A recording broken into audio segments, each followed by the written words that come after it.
Hello, everyone. Before we dive into today's episode, I wanted to remind you that my book, Drummers on Drumming, is available now on Amazon as both a paperback and an ebook. Based on the Big Fat Five segment of this podcast, where I sit down with my favorite drummers to discuss the 5 records and stories that shaped their approach to the instrument, this book is packed with insights from the drummers who redefined how we think about the modern drum set. You can grab your copy now by checking the link in this episode's show notes or simply searching Drummers on Drumming on Amazon. So thank you for all the support, and now let's get into the show.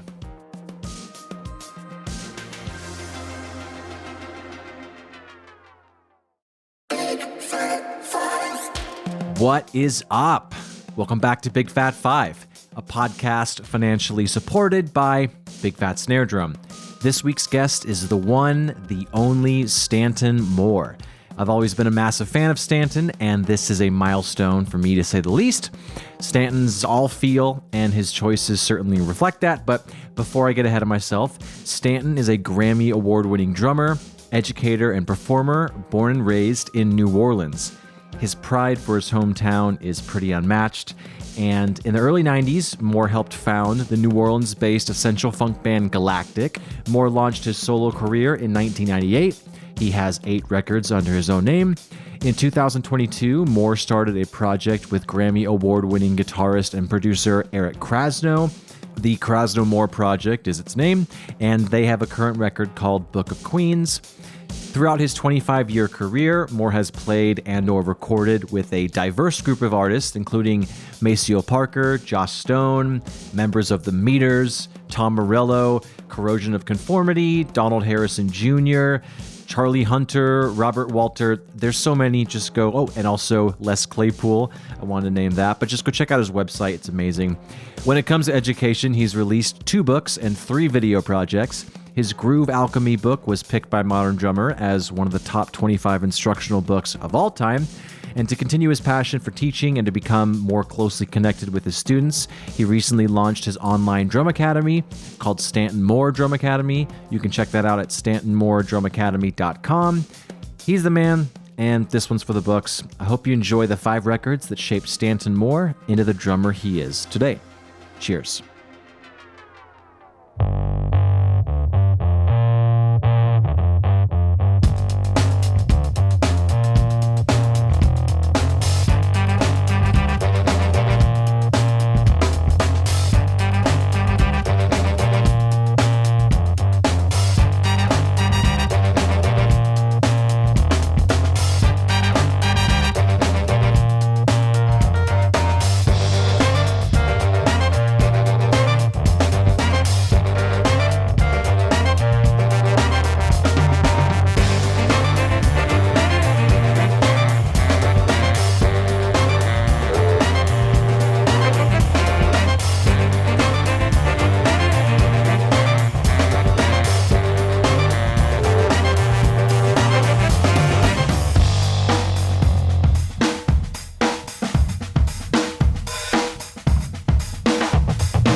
Start off, for this list, what was your criteria for an album to make this top 5? My criteria for this top 5 were the things that moved me when I was younger and the things that shaped me as a player, the things that I heard that were those emotional light bulb moments that I was like, that is what I want to do with the rest of my life. I wanted to be able to convey that musically and in my playing, in my drumming. So these things that we're going to talk about in this top 5 are the things that moved me at the time that still move me to this day. Hell yeah. And so before we get into the actual albums, I want to talk a little bit about the things that influenced you. Well, I guess maybe the same time, because you said when you were younger, but I want to talk about Marty Hurley and the impact he had on you in high school, if you want to talk about him a little bit. Yeah, sure. So my parents asked me, where do you want to go to high school? And I said, I want to go wherever is the best drum line in town. So they asked around, asked some of their friends, and they kept hearing that Brother Martin High School was the best drum line in town and a place that I should consider going. So in New Orleans at that time, you could start high school in 8th grade. So that's what I decided to do because I really wanted to be able to progress in my drumming as soon as possible. I wasn't studying with anyone yet. So I went to Brother Martin High School, and you had to start off with an audition. So I went in, and Mr. Hurley was having auditions. So there's one kid after another going into his office. So I get into his office, and there's this older, gruff gentleman. And it's hilarious to think about at the time that he was probably younger than I am now at this time when I do the math. And he was very just, matter of fact and just very gruff. And, he was like messing around with some papers and probably like moving some charts around. And it was probably like the sheets that they had for their upcoming marching show. He was always writing that stuff out. And he was barely really looked at me and was like, okay, break down a double stroke roll. And I was like, I don't know what you mean. And he was like, I was like, this is an element about myself that I really have come to appreciate. And I realize that it's just part of who I am. And I think it's part of what's gotten me to where I am, is that I was humble enough to say, but what can you show me? He picked up the sticks and he went, ba, ba, ba, ba, ba, ba, ba, ba, ba, da, da, da, da, da, bow. And then I said, oh, okay. And he said, play a paradiddle. And I said, and I had been shown a paradiddle, but I couldn't remember it in this moment because my heart is racing. And I'm just like, of course. I'd never seen anything like that in front of my eyes where, this old dude picks up the sticks and just does something I've never seen anybody do. And I was like, holy shit, I can't do that. And then I said, could you show me? And because I just wanted to see him play some more, right? Sure, yeah. So pick up sticks again, paradiddle, pow! Beginner band, you don't know anything. And in my heart, I was crushed a little bit because, I had a drum set and I was in honor band in elementary school, but I realized he was right. I don't know anything. And I was super excited to start this high school where beginner band was every day. So 5 days a week for an hour, 50 minutes, I got to get instruction from Marty Hurley around 2 Formica tables. And this was before he had the wisdom to put pads on the tables. So it was loud. And, we're a bunch of little kids, we're 8th and 9th graders, whacking on a Formica table. And we spent 2 weeks on grip. And so we spent 2 weeks on, learning his grip. Now, this is in order to get, for us at the time, it was 6 to 7 high school kids all playing together, right? Now you want to modify this, once you start playing on the drum set. And that's what he would tell us. He's like, look, just do it my way for now. Then you can take it and do whatever you want. But what happened was I got into that program and then I would see all these upperclassmen, the seniors and stuff who were winning all state and like getting scholarships to any school they wanted to go to. And they would be like, look, I know he seems a little gruff at times, but just do what he's telling you and you will become a better player and then you can do whatever you want with it. And I could see these upperclassmen who were like, playing in a way that I wanted to be able to get to at a point. So I just made it my mission to just learn from him. And then I realized that I was not progressing in a way that I wanted to progress. So I started taking privately from him as a sophomore in my 10th grade year. Started taking privately with him, and I told him, I want to be the captain of your drum line, and I want to win all state by the time I'm a senior. He literally laughed. he literally was like, oh, well, it's going to take a lot of work. But he did say this: if you're willing to do the work, I'll help you get there. And I said, I'm willing to do the work. He's all right, let's get to work. And so I'm forever grateful to him for that. And so, I really started putting in the work. And, this is a long story. I don't know how in depth you want to go, but keep going. Junior year, there was only one senior, and that was Kyle Malawson, who's my good friend, who is a great rock drummer, great drummer all around. But he's played in a lot of different projects. He played with Dash Rip Rock for years, and now he's the drummer for the Imagination Movers, who are a great kids band who also had a show on Disney for a while. So Wow. he tours around doing shows with them, and he's in a whole bunch of other bands as well. But he's killing drummer.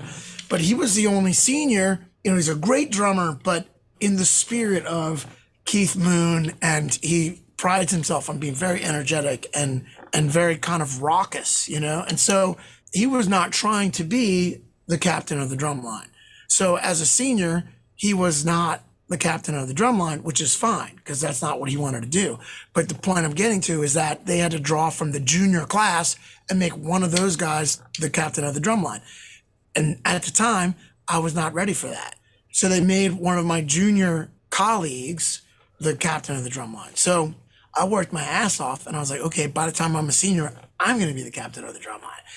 Well, guess what happens when you boot out one of your co-classmates, boot them out of position? And admittedly, I had been kind of the class clown when I was 8th grade, freshman. And then, Kyle and I, we got busted. I think I was a freshman, throwing drumsticks against the wall in one of the practice rooms. And Marty Hurley made us write. He made us write lines. I will not throw drumsticks against the wall. He made us write that like 1,000 times. Like Bart Simpson? Yeah, exactly. On paper. And that was one of the moments where I was like, what the hell am I doing? Like, this is ridiculous. I'm going to start getting to work. And so that shortly thereafter is when I went to him and said, look, I'm ready to get serious. I want to take privately with you. And he knew that I could do it if I would stop being a clown and would start working. So that was a pivotal moment for me. And by the time I made a senior and I had to beat out some of my other guys who were in the running for the drum captain, and one of the guys who was the drum captain in junior year, what happens with that is that those guys don't really want to be your friend. Yeah. So, I was kind of like, I had won the drum captain position, but these dudes who were in my grade didn't really like me very much. And so that also, I was like, well, I don't care. I'm going to work hard and, do things, goals that I had for myself. Some of those goals were, be on the cover of Modern Drummer, like be one of the best at what I do.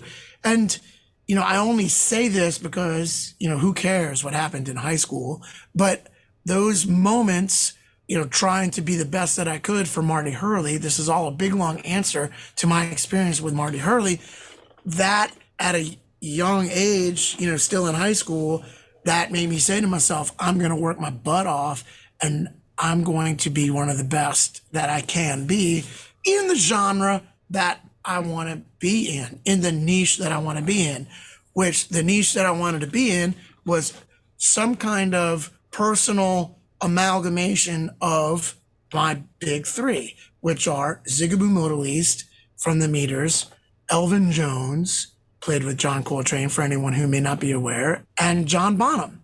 And those big three are in this top 5 of records that we're going to talk about. So I decided I was going to create my own niche and be some kind of blend of those three and work my ass off to be as good as I could be in this combination of those guys. And my time with Marty Hurley was really pivotal in helping me decide that this is what I'm going to work towards. Well, I'm happy you told that story because it's going to give people motivation who feel like they're falling behind or don't have motivation, can not only overcome that, but then everything you just said that were your goals, from an outside perspective at least, I'm not sure if you view it this way, but you've succeeded. I mean, obviously the material things, the modern drummer, all that jazz, but I think you're a singular player. That's great for people to hear. So thanks for telling that story, man.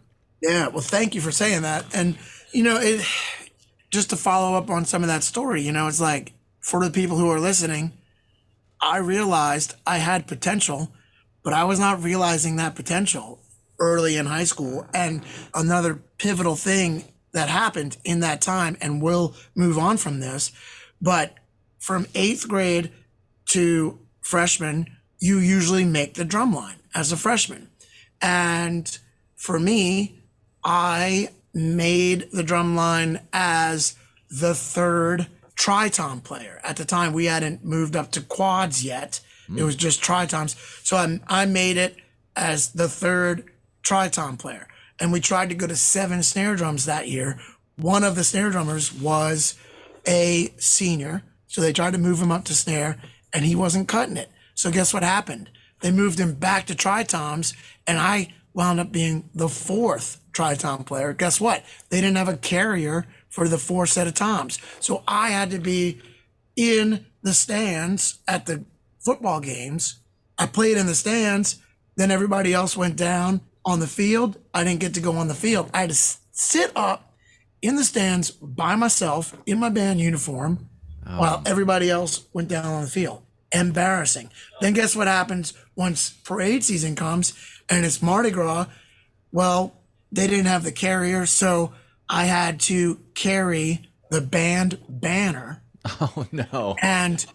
And the other kid who was carrying the banner, they didn't have a band uniform for him. So all he had was his school uniform. So I had to wear my school uniform and carry the band banner while I had all these kids that I went to grammar school with and new kids in high school. I would see them on the parade route.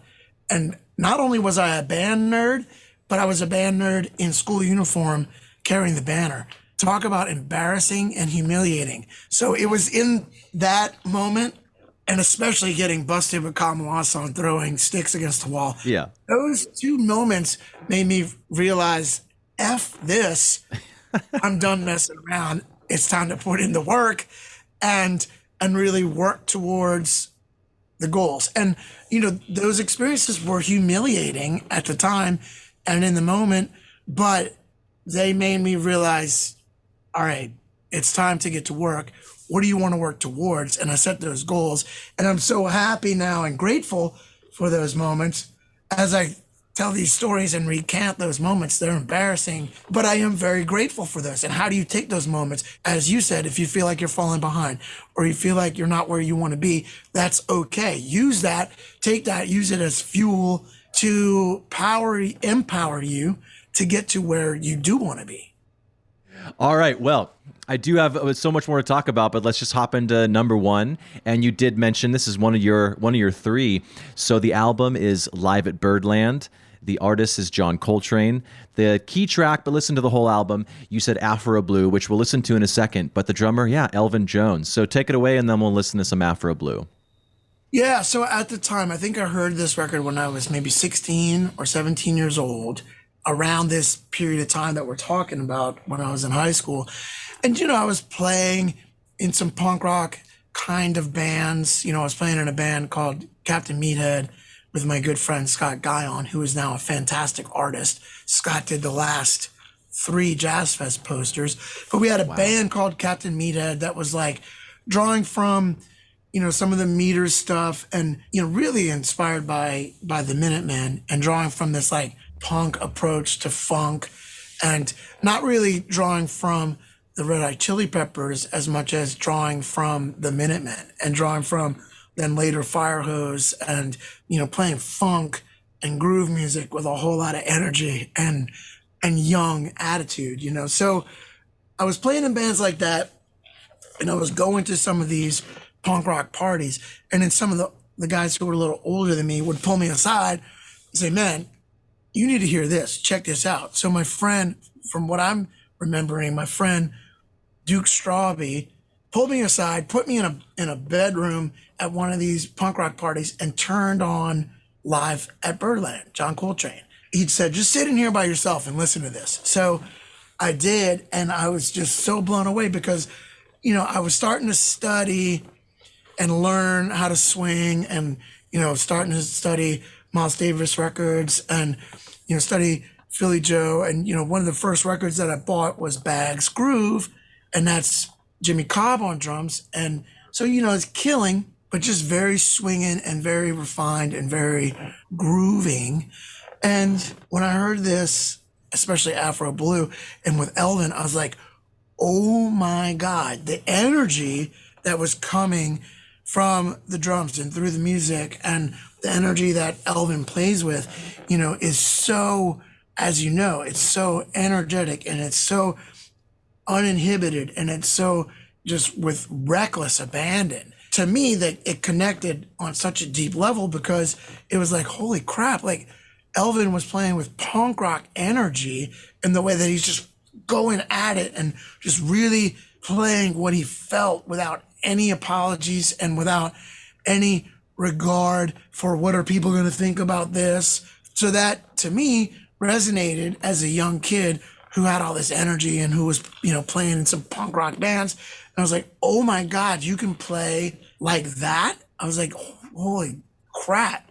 And it resonated to me, and it literally like grabbed me emotionally, grabbed my heart from the inside of my chest, and changed me like forever. All right, here's Afro Blue.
So some of what I love about this is that you can hear that Elvin isn't playing anything repeated. It's all stream of consciousness. He's not playing, he's not playing one thing once. He's not playing the same thing once. And you can hear that he is inspired by the soloist, and the soloist is throwing him ideas. He's throwing ideas back, and they're going back and forth, whether it's with McCoy or whether it's with Coltrane. Also, at the time, I was playing like in the high school stage band, and I was encouraged to keep everything really straightforward and not overplay. And so hearing this was like, oh my God, like nobody's telling him not to overplay or to keep it simple. It's like he's just emoting on the drums, and hearing his emotional energy, his emotional interplay, and all of that just like grabbed me by the heart, and that just really struck a chord with me, and it made me really want to incorporate some of Elvin's attitude and his energy and his emotional effectiveness into my playing. Maybe some note for note stuff eventually I would try to incorporate into groove things, but really what I was trying to do is take the concept of affecting people emotionally and take that and figure out how I can do that in what I do in a groove context and a funk context. And that's how Elvin has influenced me. Not so much in that, of course I have learned Elvin transcriptions, but I'm not going to try to measure 32 of this solo, and I'm going to figure out how to do that in a funk context.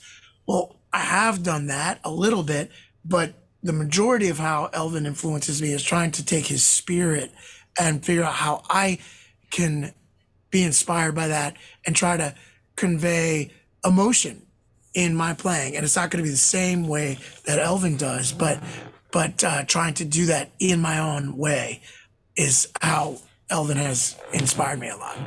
And Ian Froman, who, if you're not familiar with him, an amazing jazz great player. Absolutely.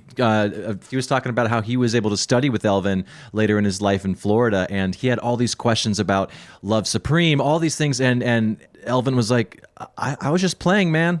So like Elvin would probably have to transcribe himself too, because it's just all stream of consciousness. Oh yeah, man. And I'm sure, and I have a gig tonight where I'm going to get to swing out some and, playing with this great bass player, Peter Harris, and great guitar player, Steve Mazikowski, and Tony DeGrati, who's a great saxophone player. And I'm so looking forward to that tonight because I get to do a little bit of that where, you're just interacting with the music.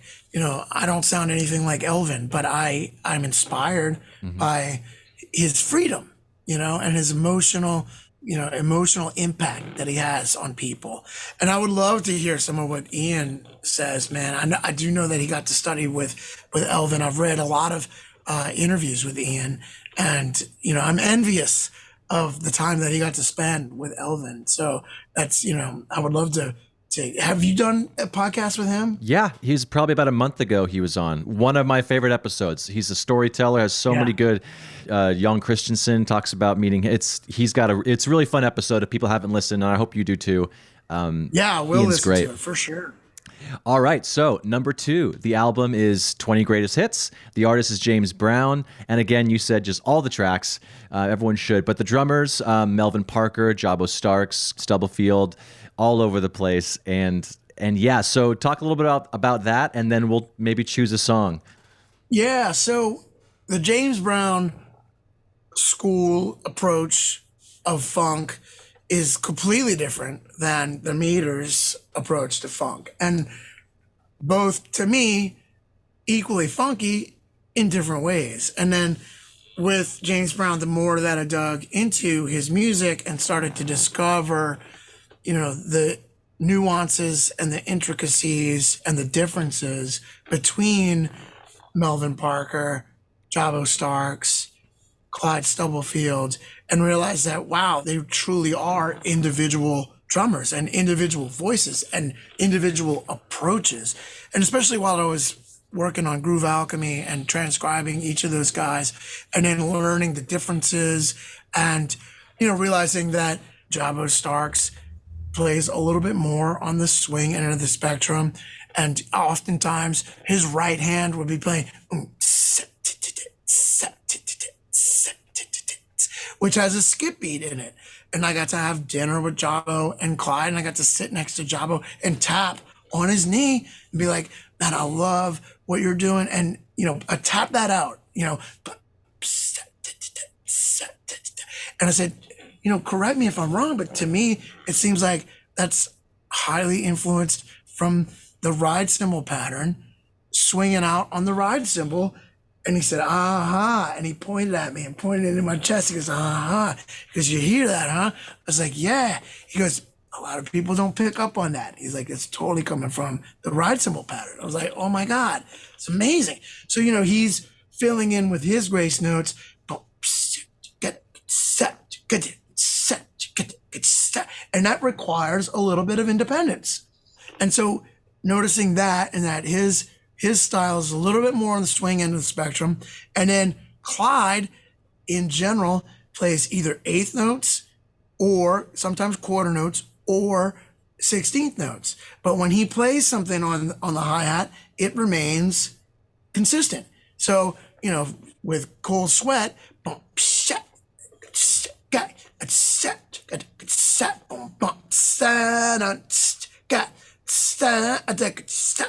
the right hand stays consistent. And then, if you have something like, I got the feeling, I got the but the right hand, all the filling in is in the left hand. On the right hand, it's consistent. And of course, Funky Drummer and Chicken and all these other things that he played with consistent 16th notes in the right hand, that's all stays consistent. So it was really interesting to discover these subtle, but really not that subtle, these differences between Jabo and Clyde, and of course, Melvin Parker and all that he did, especially on Maceo Parker All the King's Men, which is, a different record than this James Brown record that we're talking about. But Melvin Parker's style, and then him getting away from the 2 and 4 on the backbeat on Maceo Parker, All the King's Men, and then David Garibaldi totally talking about how that record just opened up his whole approach.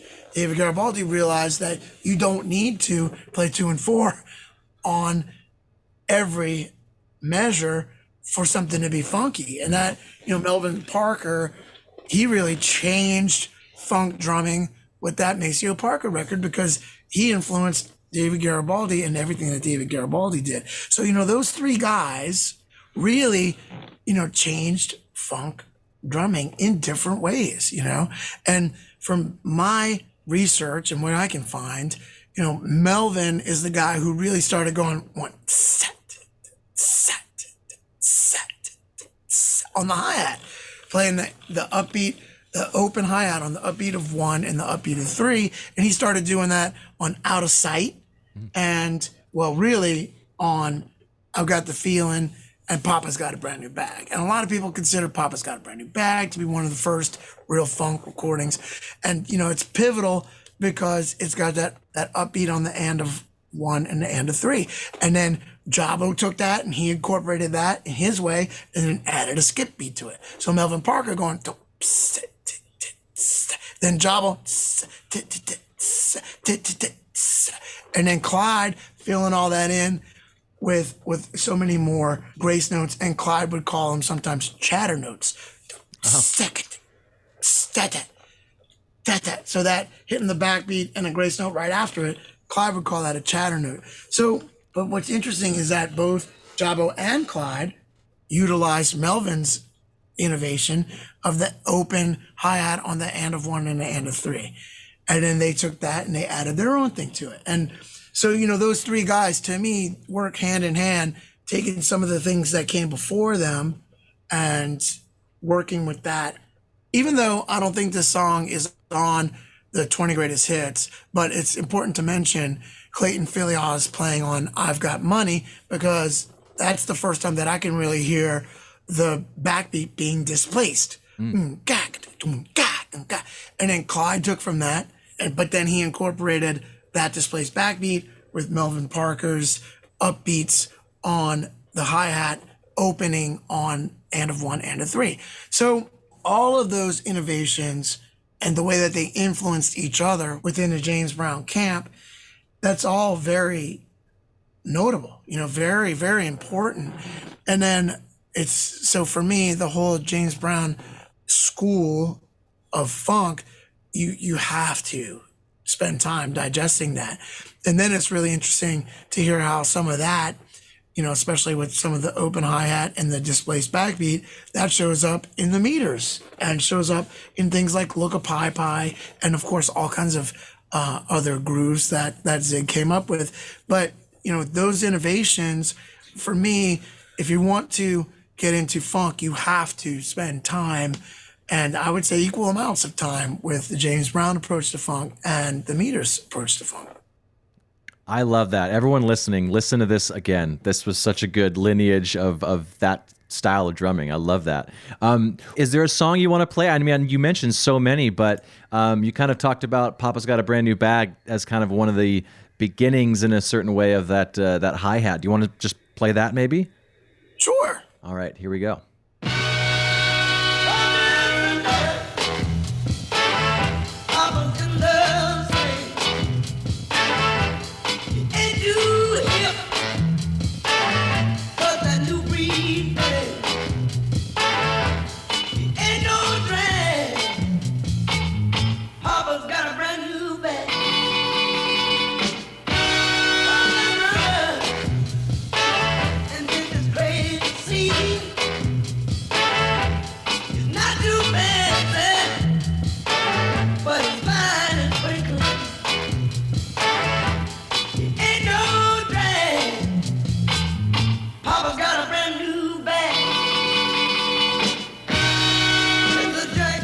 Also, just the sound of those records. My God. Yeah.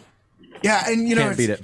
Since we're listening to it, it's notable for the listeners to note that that's a cross stick. So he's playing that backbeat with a cross stick, which gives that super dry and impactful backbeat, which, sometimes we approximate a sound like that with a super high pitched and dead sounding snare, which sounds great. But to me, what's so great about some of this James Brown material, when we go back and listen to it, is that it was so innovative in ways that were so far ahead of their time, and things that we're doing today. It's like when you go back and listen to some of these earlier records, you realize people think that's new, that's cute, but it's like, man, come on. That's referencing things that happened, so many years ago. And you listen to I've Got Money, and that's at almost 160 beats per minute, which is where drum and bass tempos start. You listen to Clayton Filial's playing on that, and it sounds like drum and bass back in 1962. On that record, that Greatest Hits, do they have I've Got the Feeling? I believe yes, we do. Want to listen to it? Okay. Yeah, so let me say it real quick. Sure. Okay, so now that we've listened to Melvin and his playing, let's now be aware of what he was doing with that open hi-hat. And then, we know that Clayton Filial was displacing the backbeat. So now let's listen to what Clyde Stubblefield did with those influences, displacing the backbeat, getting syncopated with things, adding his secret ingredient, which was all these grace notes and chatter notes, and, taken from the guys before him, but then putting his special Clyde Stubblefield thing on it. Let's listen to all of that put together in the song, I've Got the Feeling. All right, here we go.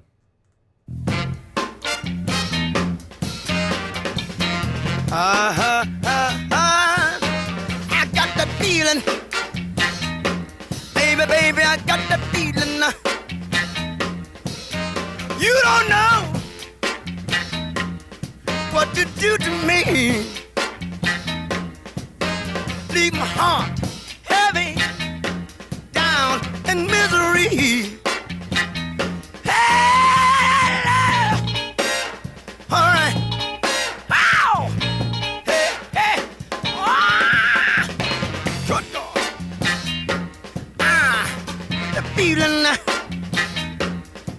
So good. And of course, James is killing it. Yeah, but Wow. unbelievable, man. And then talk about goals. And I set a goal for myself to, learn that beat. And, I've gotten to a place where I can kind of do it justice, but nowhere where Clyde, Clyde is Clyde.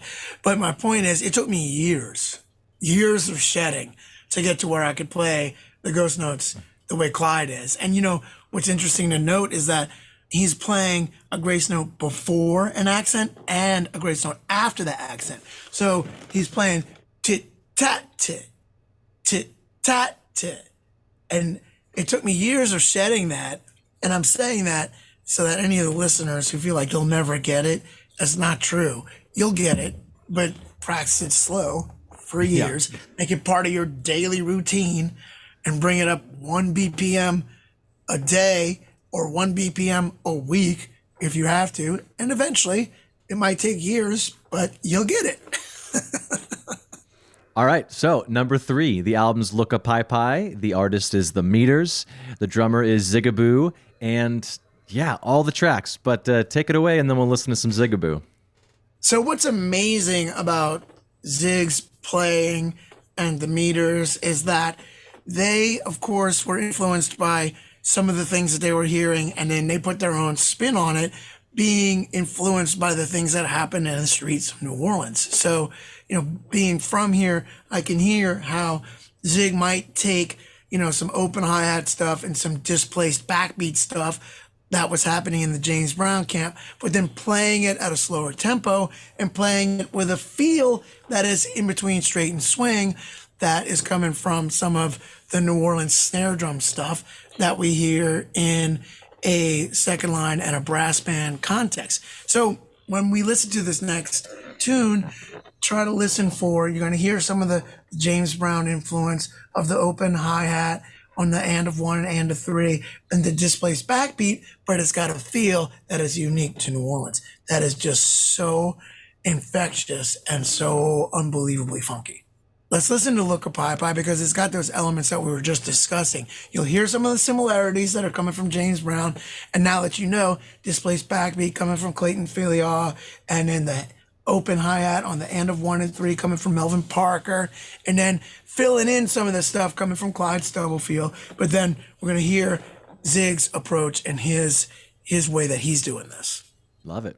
Here we go.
One of the innovations that Zig is bringing into all of this is you've got the boom got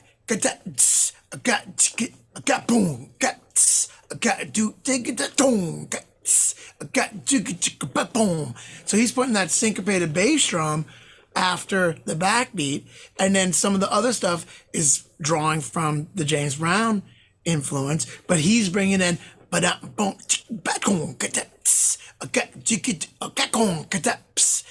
then when you get to that break, and then he's playing that drum break, and then he's playing displacement before anybody thought to call it displacement. Boom,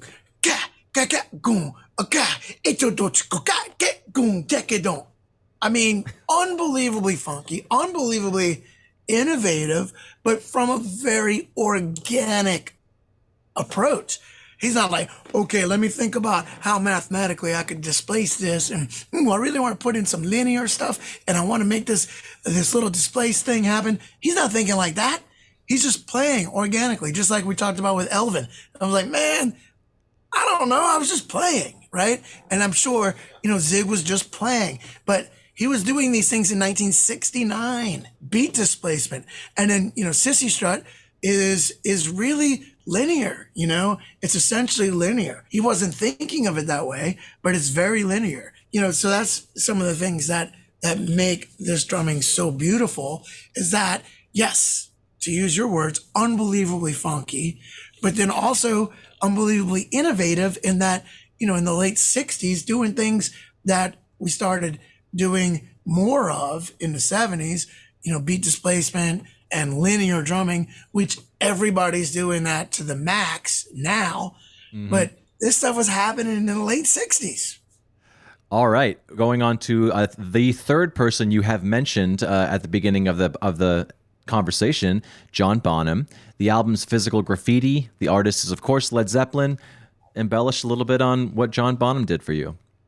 Yeah, so a lot about John Bonham that I love are some of the same elements that I love about Elvin Jones and that I love about Zigaboo Modelist. And it took me a while to figure this out, but what I started to recognize is, I love things that grab me emotionally. And then, okay, so we know that, but what is it about it that's grabbing me? And so I started to recognize that most of my favorite drummers are pretty unorthodox, These are guys who play with their own approach. They play with their own vocabulary, their own language. For instance, like with Zig, he's gripping the stick in between the middle finger and the forefinger. If he would go into, a lesson with somebody, they would try to change that, And Stuart Copeland also plays with that grip, and Stuart, another one of my favorite drummers, right? Pretty unorthodox, but has his own unique individual way. And I think what's interesting to note is that these guys, Stewart and Zig, two of my favorites, they're both playing with a grip that would have been changed by a drum teacher, right? You know, a lot of what Elvin is playing, people would have said, you can't do that. You know, you're playing too much. That's too much information. If Elvin would have auditioned for my high school stage band, they probably would have tried to contain what he's doing, and that would have ruined it. So I realized that trying to be the best stage band drummer or the best drummer for, you know, some of these straightforward orthodox applications, that's not what I wanted to do, you know? And so my favorite drummers might have gotten kicked out of some of the ensembles, the school ensembles that I was trying to play for. And so that was very, very pivotal for me to recognize, well, I don't want to do that. I don't want to be orthodox. I don't want to be able to play note for note transcriptions of this very tame thing or this very tame thing. And studying with Johnny Vodakovich was very important for me because he encouraged me to not learn things note for note off of records, and for me to kind of try to come up with my own approach to things. And he would say, yeah, little brother, put your thumbprint on it. You know, he would give me things to work on, and I would go home and I would come up with 12 different variations of that and then show it to him. And he'd be like, yeah, man, keep doing that. Keep putting your thumbprint on it. Oh, crap. We've been in here for 3 hours. I would have been in his living room for 3 hours. He said, oh, crap, I got to make it to the gig. All right, bro, you got to go. And he like, you know, pat me on the butt on the way out. He'd be like, thanks for the lesson, little brother. I got to go to my gig. See you. But he would encourage me to do that. And then to where we would just lose ourselves coming up with creative new ideas, you know, and he really encouraged me to do that. So with this physical graffiti, you know, sure, I love John Bonham, and, you know, he is, you know, a huge influence on me, but I didn't play to this record in a way that I was trying to play note for note John Bonham things, you know, which my good friend George Flutis is just astoundingly good at that. He can play note for note John Bonham stuff, and it's amazing to me. I don't know how he does it. He doesn't transcribe it, I don't think. He learns it by listening, and then he plays note for note, and he can play note for note performances of this live 1975 performance, and then he knows the differences between that and live 1977. And in the record version, I was like, oh my God. And then he'll sit down and play note for note Art Blakey or Philly Joe. And it's like, oh my God. It's like he has this almost like savant ability to do that. And in different genres. And what's really cool is when he'll play Bonham on a bebop kit. It's so cool, man. But I realized that that's not my forte. I do that a little bit, but I would play along to physical graffiti and like come up with my own ideas, use that as an inspiration, come up with my own beats, my own concepts, my own things that I would want to use, and then use that.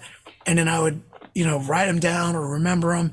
And then I would come up with things inspired by Bonham and then put that into either Galactic or other, you know, concepts. And, you know, what's so fun for me making records with things like Corrosion of Conformity, and now we're working on another record that I'm going to do with them, be influenced by Bonham and Elvin and Zig, and then try to come up with ideas that'll work with COC. And what's so cool is that Pepper Keenan and, you know, Woody and Mike Dean, they love that. It's like, yeah, this is great.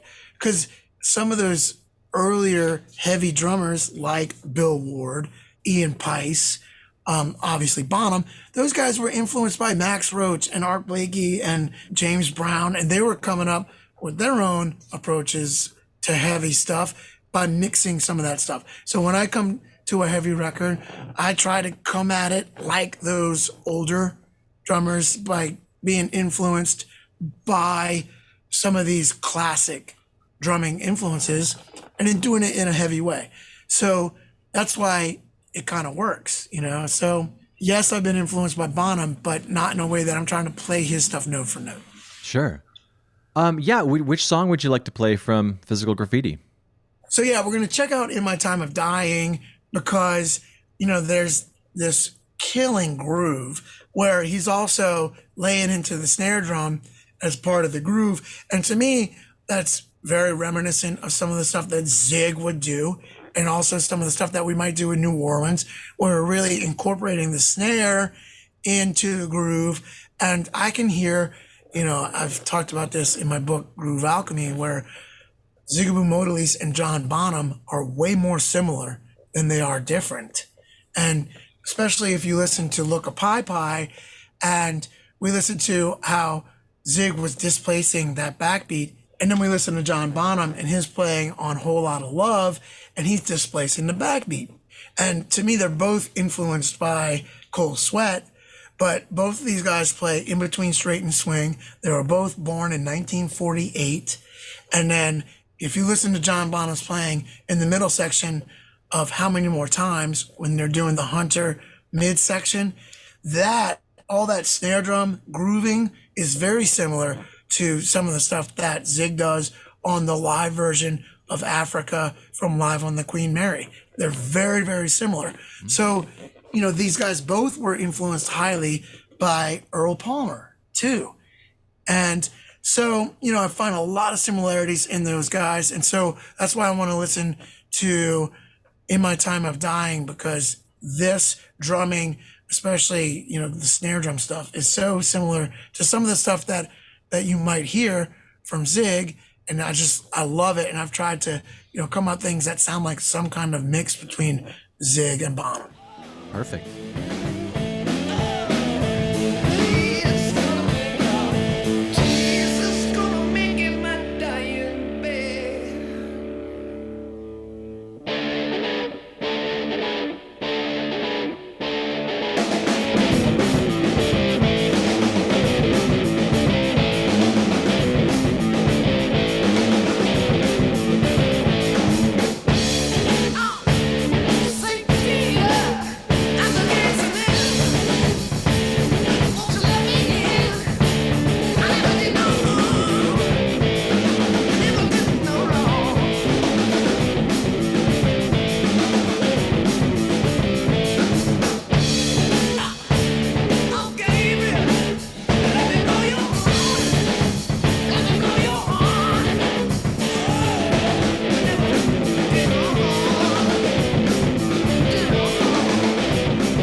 And so that is unbelievably funky. And then when you hear him go to the hi-hat, so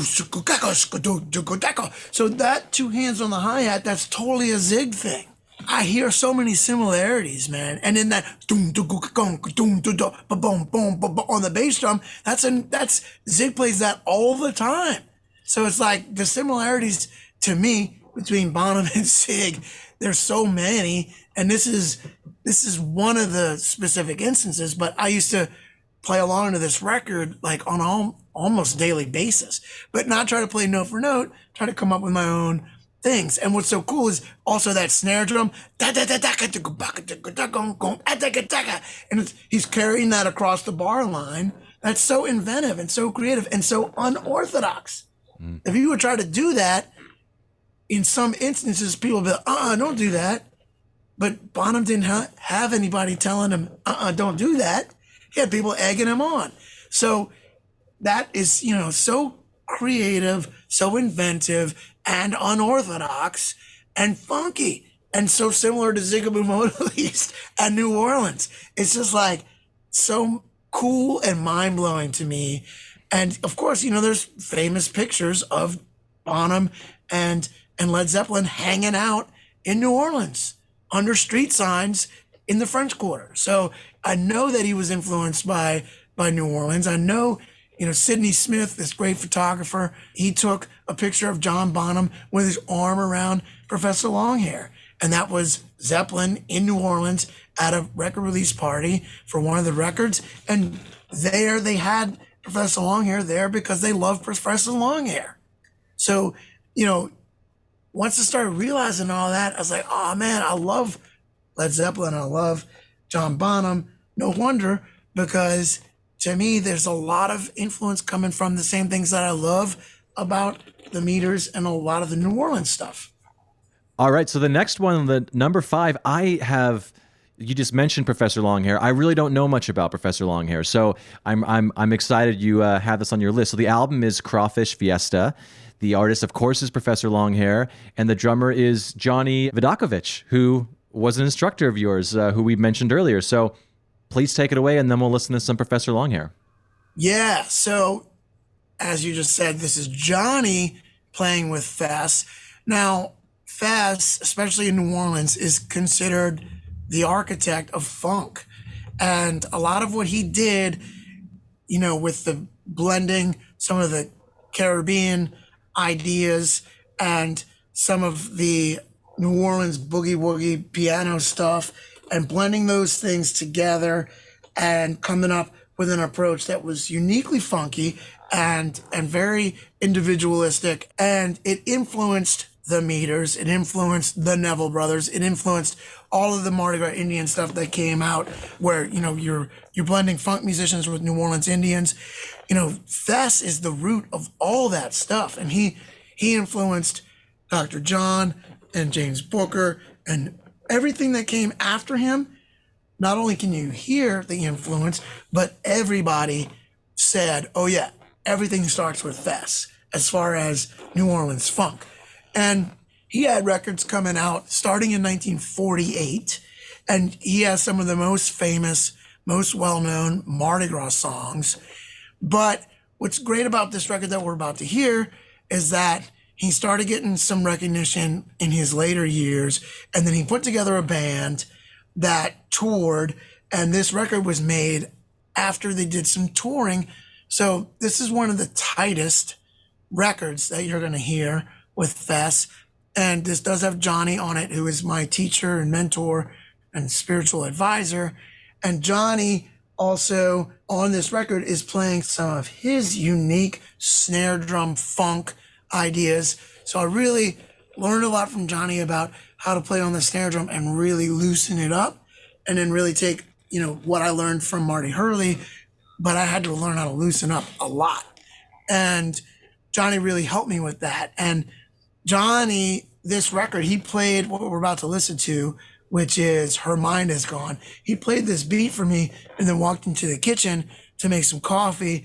And he's like, see if you can figure out what's going on with this. And I couldn't. But once he showed me what was going on, I was like, oh my God, this is like so killing.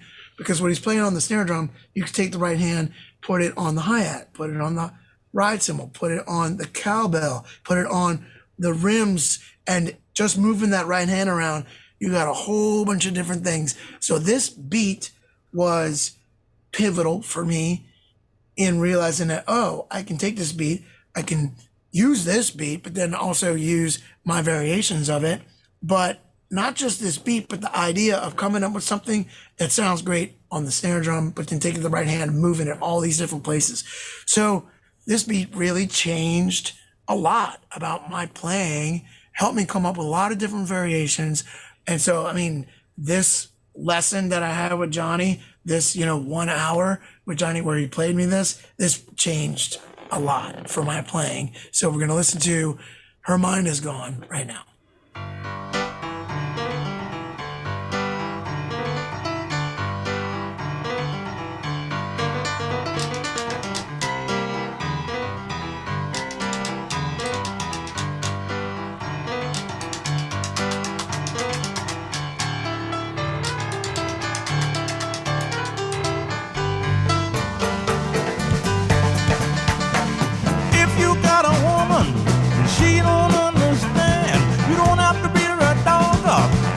Another man, 'cause her mind is gone.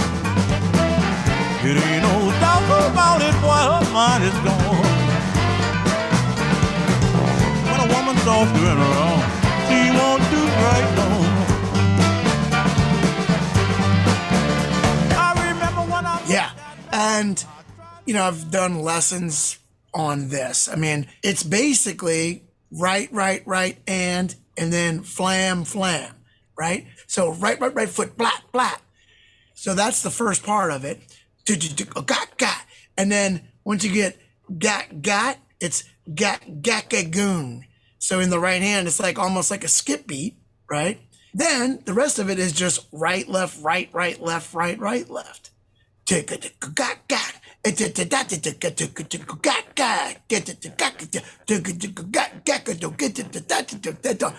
like the hippest thing in the world. Yeah. Wow. And it works for so many different things, you know? And so once I realized that and figured it out, then I came up with lots of different variations on the actual sticking. But the concept of having something that works, but sometimes, you know, like right, left, that's great. And that works on the snare. That works if you're going to play it on the hi-hat. But if you go move the right hand to a cowbell and you want to keep the left hand on the snare, right, left doesn't work anymore. You know, this is kind of like a sticking that incorporates flams, and you're not going to find it verbatim in stick control or any other, you know, rudimental kind of application. Johnny's not thinking of it like a rudimental thing. He's just playing a beat, right? But when you break it down and figure out what it is, it's so hip, man. It's just, it's so cool. And so that changed a lot about my playing. And then, you know, the saxophone player on that recording, I'm going to get to play with him tonight. You know, so that's part of what I love about New Orleans. It's like some of my favorite records, I still get to play with some of these musicians on a daily basis. Is Johnny still around? Is he still? Oh, yeah. Awesome. Yeah, he's still around and playing his butt off. So he plays this gig I'm about to play tonight. He'll play this gig sometimes. So Tuesday nights at the Bayou Bar, sometimes it's me, sometimes it's Johnny V, sometimes it's Shannon Powell. And then I have a Monday night piano trio gig, and if I can't make it, I'll have Johnny V go play it. You got a good life, man. That's awesome. It's not bad. Yeah. Well, that's your Big Fat Five, and I am so excited for people to hear this episode because you went down such... I can tell why you're such a good educator. You really compartmentalize information and express it really well. And so this was really fun for me selfishly. I don't even care if people hear this. I'm just happy I was here. But this is a chance for you to do some self-promotion. I know this is sometimes the bane of people's existence, but I know you have a Krasno More record, or the Krasno More project, Book of Queens that you did, that you recorded up at Levon's place, who Levon's one of my all-time favorites. And I saw a video of you actually playing on his red kit, which I'm so jealous of. But yeah, talk about what people can go check out. And then, yeah, talk about your residencies. If people are in New Orleans, they can come check you out. Floor is yours. Sure. So the Krasno More project, as you just very eloquently described, I don't need to say anything more about what it is, but it's an organ trio with myself, Eric Krasno, and Eric Finland on keys. And on the record, we had some great special guests in Branford Marsalis, and also Robert Randolph and Corey Henry on keys. And that record, the first record that we did, it's a tribute to women in music. So it's all instrumental versions of things from Aretha Franklin, Nina Simone, all the way over to Amy Winehouse and Billie Eilish, and all kinds of points in between. So I'm really proud of that record. And we did it at Levon's, and I got to play his red drums, and that was really a spectacular experience. And I'm very proud of it. And if people want to check that out, it's on my Spotify or Apple Music. It's on Kras's, Eric Krasno, Spotify and Apple Music as well. And you'll just find it under Krasno More Project under either one of our channels. And then other things, I've been putting up a lot on YouTube. So my YouTube channel, I'm really excited about. I've really been growing it. I'm planning on releasing on a more regular basis. And what the YouTube channel has is some abbreviated lessons and some behind the scenes pieces that we're doing. So coming out soon is a tour of Tipitina's. The members of Galactic and myself, we purchased Tipitina's, our favorite venue in the world. We purchased it in 2018. You know, it was one of the joys of my career and my life that we've been able to purchase our favorite venue and to try to position it in a way that it'll last for a long time so that people can continue to enjoy it. And, we did a tour of tips that's coming out on my YouTube channel soon. So I'm really starting to get very excited about what we're doing with YouTube because it's some of the abbreviated lessons from my drum academy. So that's another thing I'd love to mention. My drum academy, I always have a 14-day free trial. So people can always come and try it out for free for 14 days. But my drum academy, I'm very proud of. That's where I've been filming a lot of my educational material, putting that up. And then, of course, Instagram, if people want to come find me on Instagram. But the quickest way to engage with me at no cost is just come find me on YouTube, find me on Instagram. And if you dig what I'm doing, then you can come and develop a deeper relationship with me through the Drum Academy. I'm always in there answering questions, and people have direct access to me all the time. And I'll even film videos on questions that I'm getting, a lot about, and I'll film little guerrilla videos answering those questions quickly. And then I eventually make video lessons and the PDFs and all the courses. So all of the educational material that I have, that's all inside of the academy. So that's like the full Monty. If you really want the full offerings of what I'm doing, that's inside of the academy. But if you're still wanting to just, I don't know if I like this guy that much yet, let me just come and check him out on YouTube and Instagram, that's fine. So I appreciate the opportunity for you to give me, to let me talk about those things. And then let me give you a little bit of a plug so that you know that I'm not full of it. So what I travel with all the time is a big fat snare on top of my snare. And you can see that it's gotten some wear and tear. And we landed last night and I haven't touched this. And this is the way it travels all the time.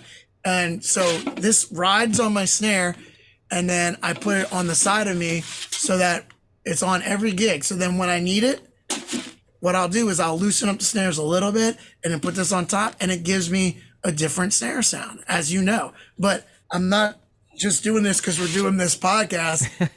You can see it's worn and it's here. This is where it rides every day on every gig. And then, I've got my titanium snare here with my Stanton Drum Company. Beautiful. Signature snare. But this stuff comes with me everywhere that I go. So I'm not just doing that because we're doing the podcast. I do it because it's true. Wow. Well, my God, Stanton, we can't get a better endorsement than that. So thanks, man. Yes, indeed. So I also do a few when I'm home. I do a few in-person lessons, and this is most of my students' favorite book. Awesome. For people that are, you and Mark Wessels did this, A Fresh Approach to the Drum Set. It's not just a bunch of notation. I mean, you and Mark go into such good detail over all these different styles. And if this is even the tiniest little glimpse of how the Stanton Academy, how much information and history you get from that, I think it's worth its weight in gold. Whatever, if it's on sale or not, I think people should definitely sign up for it because I love the way you compartmentalize information and express it, man. It's amazing. Thank you. And yeah, that book is always available through my store if you wanted to get it. And usually there is a signed option there in my store.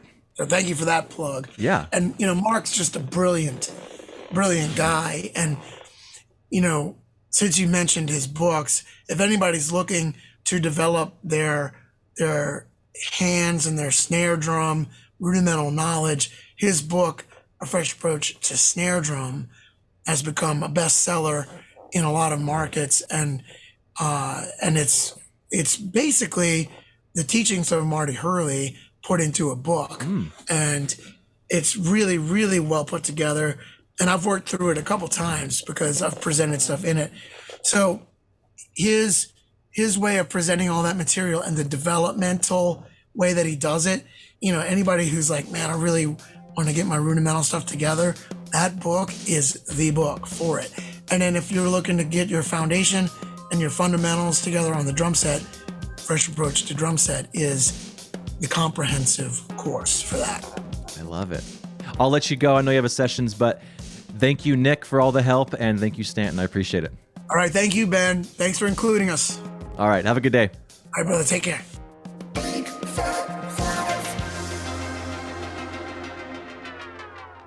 All right, this week's little skinny one is from Jared Carnes. Jared says, hey, I live in Chicago. I have been playing officially since I was 11, started my first band at 13, and have been playing in different bands, everything from punk to progressive rock, with a couple forays into alt country ever since. Now playing with Juna and There, all there spelled the 3 different ways, and on tour all year. His IG is Carrid Jarns, which is the first letters of his name switched. Love that. And so his pick is, the album is Red, the artist is King Crimson, the release year is 1974, and the track he wants to point out is One More Red Nightmare, and the drummer is Bill Bruford, and here's what he has to say about this track. So this song ticks all the boxes as far as being a great King Crimson song. It's an exemplary prog rock song and an influential song that is not overplayed. Bill Bruford's incorporation of jazz chops into heavy rock songs, before we were calling it fusion and long before Smashing Pumpkins were a thing, is really revolutionary, even more so that he was incorporating trash percussion and cymbal sax to cover for the departure of their percussionist. Some fills sound like the drums are falling down or up the stairs. Using these elements, the song has just a really unique sound and great groove and takes you on a journey. Complete that with Robert Fripp's guitar wizardry during the only time the band ever recorded as a trio. Non-prog artists like Kurt Cobain and Thurston Moore have pointed to this album as an influence, and at first that might seem weird, but when you hear the darkness and the artsiness and the fact that they were making do with only 3 people, making as much energetic sound as they could, it makes sense. So here is One More Red Nightmare, and thank you, Jared, for taking the time.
And that's the show. If you're listening on a platform that allows ratings and reviews, do that. It helps more people find the show, so it'll get bigger and better, and hopefully I'll have a chance to sell out one day. But you'll be an OG listener that can brag to all your friends.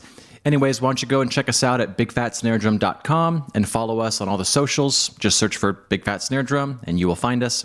The show is edited in part using Isotope RX Audio Editor. It's amazing, so go check that out at isotope.com.